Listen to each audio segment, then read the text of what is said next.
All eyes are on the border this weekend as a growing feud between Texas and federal authorities continue past an important deadline, why a border park is at the center of a standoff. Quiet weather has returned for now, but we're already tracking our next storm when it gets to central Texas coming up in First Warning Weather. Hello, everyone, and thanks for joining us. I'm Nabil Ramadna. The Friday deadline for the state of Texas to open up Shelby Park and Eagle Pass to federal authorities has come and gone, and the state of Texas is still in control. On January 10th, the Texas National Guard put up a gate and sealed off the park's entrance, not allowing U.S. Border Patrol agents to enter. The park has been a popular area for migrants to cross into the United States, and it also served as a makeshift holding site for migrants. Attorney General Ken Paxton said Texas isn't backing down from the feds. This is the second time he has told federal officials that Texas will not relinquish the border park. Meanwhile, there are concerns about a potential new surge of migrants at a different part of the border. Our border report partners captured this video of a new migrant camp in the Mexican city of Chihuahua. That's about 225 miles south of the border. The camps house more than 100 migrants taken down from cargo trains headed north. According to the Mexican news outlet El Diario, large groups of migrants in recent days have been riding trains to get to Juarez, right across from El Paso. Border Patrol confirmed that a group of close to 200 arrived Thursday at a gate on the border wall. A delegation of Texas congressional members met this week to discuss border security with Mexico's president.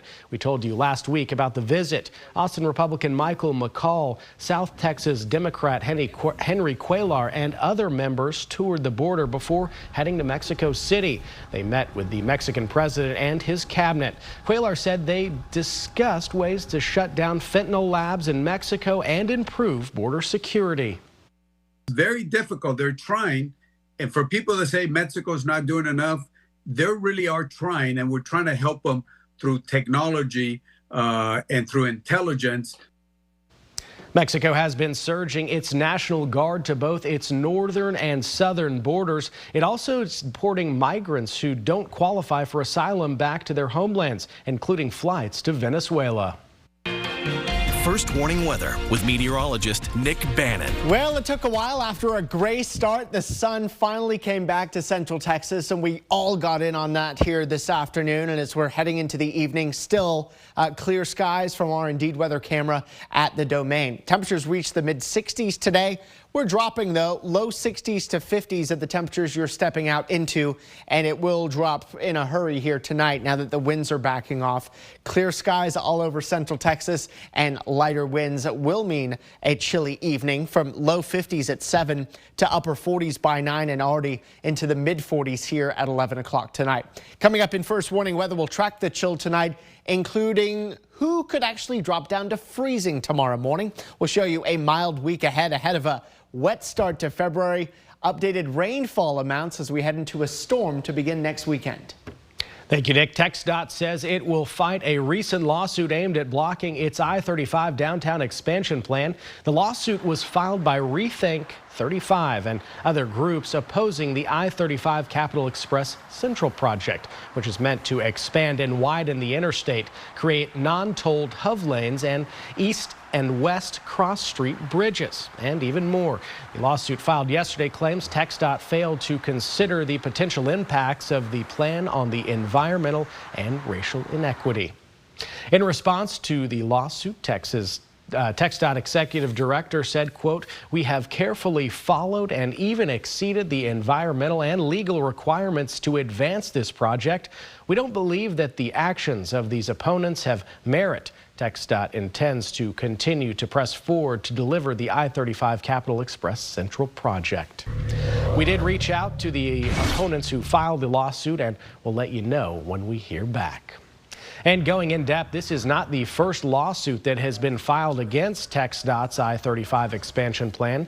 A lawsuit filed by Rethink 35 in the summer of 2022 claimed TxDOT violated the law by splitting up the project into 3 sections versus one larger project. The lawsuit claimed that there was a move made by TxDOT to, quote, avoid a more rigorous environmental review and public engagement of a single larger project. About a year later, that lawsuit was dropped, with the groups eyeing new legal action against the downtown portion of the project. Well, friends and family paid tribute to a trailblazing Austin judge. A funeral service in East Austin honored the life of Harriet Mitchell Murphy. She made history in 1973, becoming the first African-American woman to be appointed to a permanent judgeship in the state of Texas.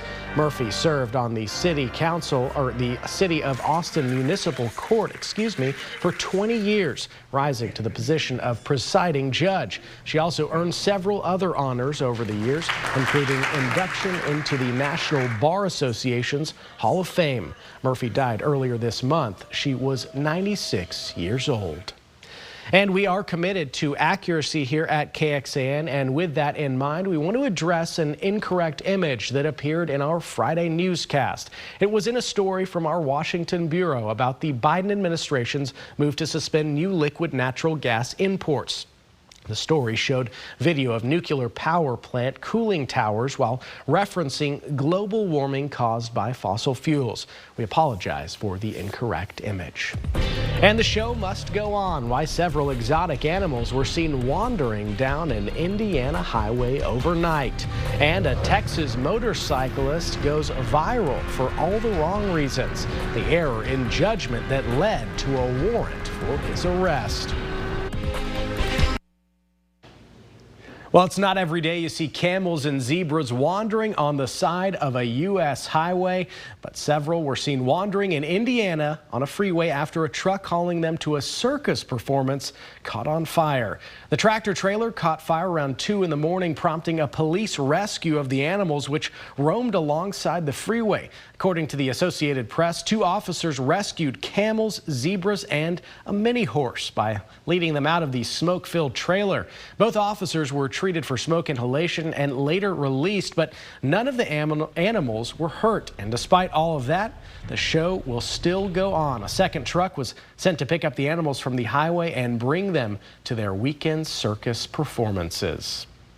And a Texas man who boasted about his 20-minute motorcycle ride from Colorado Springs to Denver faces a slew of charges. You can see some of that video here behind me. He was going about 150 miles an hour. Now, for context, the trip between the 2 cities of Colorado Springs and Denver takes more than an hour. The rider is now facing charges after he posted his high-speed ride on the YouTube channel. Authorities say numerous drivers and online viewers contacted them about the September incident. They have now issued an arrest warrant for 32-year-old Rendon Dietzman of Texas. He faces more than half a dozen charges, including menacing and reckless endangerment.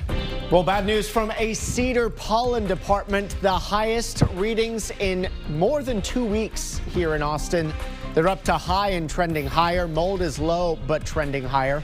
Hey, our temperatures were trending higher, though. We're back up to normal at 64. We've got quite a bit of mild air for the week ahead. We'll track our next round of rain and just how much we're looking at in first warning weather.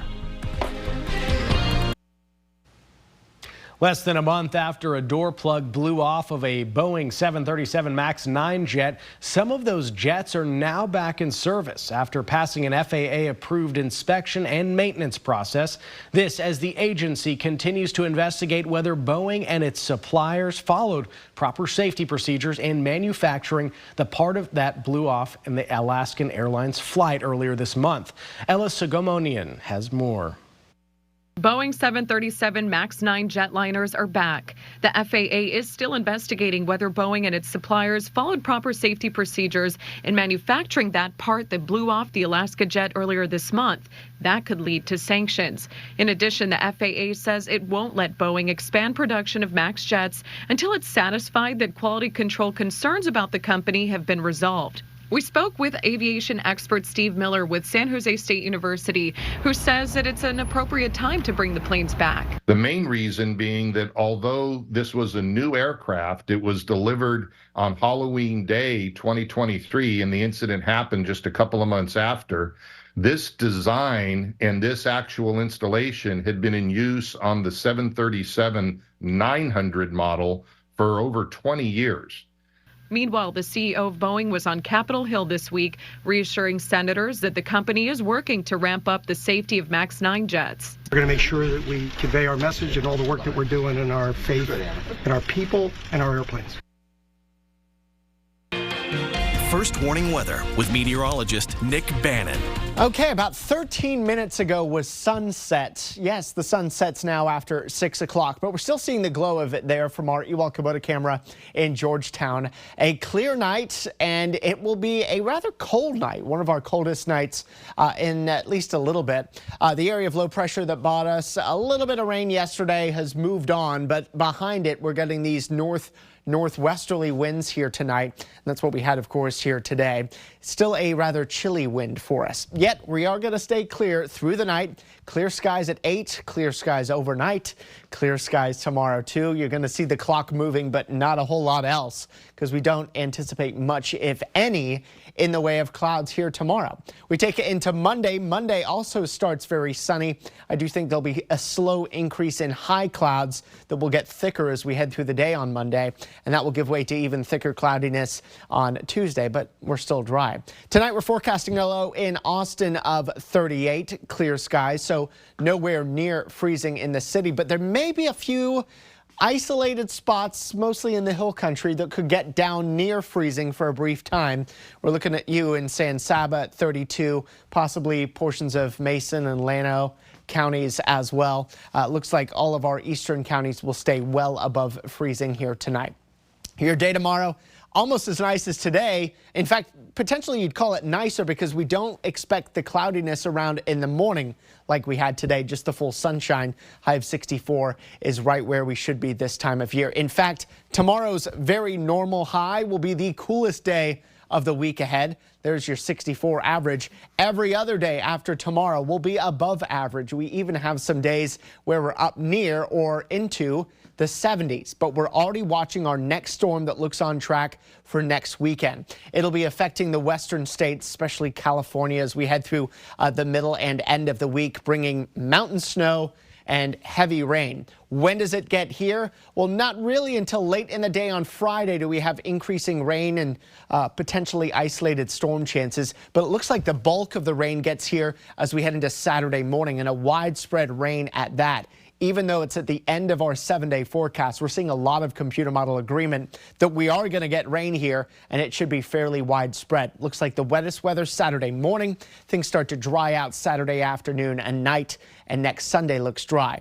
Early estimates from about a ½ inch to up to 2 inches of rain. I think more of us will come close to that 1 inch mark when we add up Friday night and Saturday's rain. Until then, no rain, just temperatures that are fairly mild for this time of year, upper 60s and low 70s.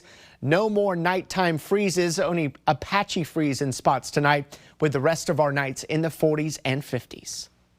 This is KXAN Sports, brought to you by Thomas J. Henry. Texas went for a third straight win, which would be significant, not just because the streak would be extended, but it would be 3 straight wins against ranked opponents, which would boost the old NCAA tournament resume. They were ready for the Longhorns, though, in Provo today, taking on BYU, ranked 21st in the nation. First half, Tyrese Hunter draining the three-pointer in the corner to put Texas up 6. Later in the first, though, Dallin Hall with the strong drive and the layup, plus the foul to give the Cougars their first lead, 24-21, after he would make the free throw. Then Ali Khalifa over to Jackson Robinson on the backdoor cut. Texas would see a lot of that. BYU up by 10. But at the end of the first half, Texas making a run. Kendall Weaver driving in and getting that layup to go. Texas down 3. And then Max Asmus makes it a 10-1 run with this tough shot right there. Longhorns down 1. They would be down by 3 at the half. But here comes BYU in the second half. Another cut from Jackson Robinson. The feed from Khalifa and the layup from Robinson puts BYU back up 11. But then Caden Shedrick inside, missing it, but Kendall Weaver with the rebound and follow jam. 15 points for Weaver, Texas within 10. And then later on, they get within 10 again. Dylan Dessou with the layup. He had 19, but too much BYU right here. Fasiemi with the jump hook to put BYU back up. Double digits, 78-67, and the Cougars snap Texas 2-game winning streak with the 84-72 win. I think we went into the game knowing that we had to really try to protect, from the perimeter, those guys having a great night shooting the basketball. They make 12 threes a game, shoot 35 plus a game, and stuff. So, our goal was to, try to make them tough twos and take their threes away, and I thought we did a pretty good job of that. And, at times we got spread out a little bit, and they hurt us in the paint, with their cuts and their passing ability. Yep. BYU on the money offensively, shooting 64% from the field. They also out-rebounded Texas 32-24 and had 7 blocks. Longhorns dropped to 3-4 in Big 12 play. They'll host Houston, who dominated Kansas State today, on Monday night at 8 o'clock. Sports continues after the break. Texas hosting Cincinnati. Freshman Madison Booker out with a hamstring injury today. Look at the defense, though, early on. Texas wanting to have a strong defensive effort after putting up 91 points or giving up 91 points to Oklahoma on Wednesday. Taylor Jones with 2 blocks early. There'll be much more where that would come from. We'll get to that a little later. Aaliyah Moore scoring early for the Longhorns, 11-2 Texas, and then Texas only up 4 here, but Shaylee Gonzalez extends the lead with a 3-pointer from straight away. And then Shaylee Gonzalez, near the end of the first half, driving right in for the layup. She had 13 points. Texas up by 9 at that point there. Cincinnati, though, coming back, making it interesting. Jillian Hayes with the layup to cut the lead to 3, but the Longhorns would respond right after. Aaliyah Moore getting the pass from Gonzalez inside. She scored 16 points. And Texas rolls in this one. Taylor Jones, she's going to hit this jumper. She had 13 points, 9 rebounds, and 7 blocks. Longhorns win 67-50. So big win there for Texas. Good defensive effort for the Longhorns, too. I was going to say the women's team doing good. The men, they're going through a gauntlet now. Lose to BYU. You got Houston coming up. Yeah. Thanks for watching us. We'll see y'all here tonight.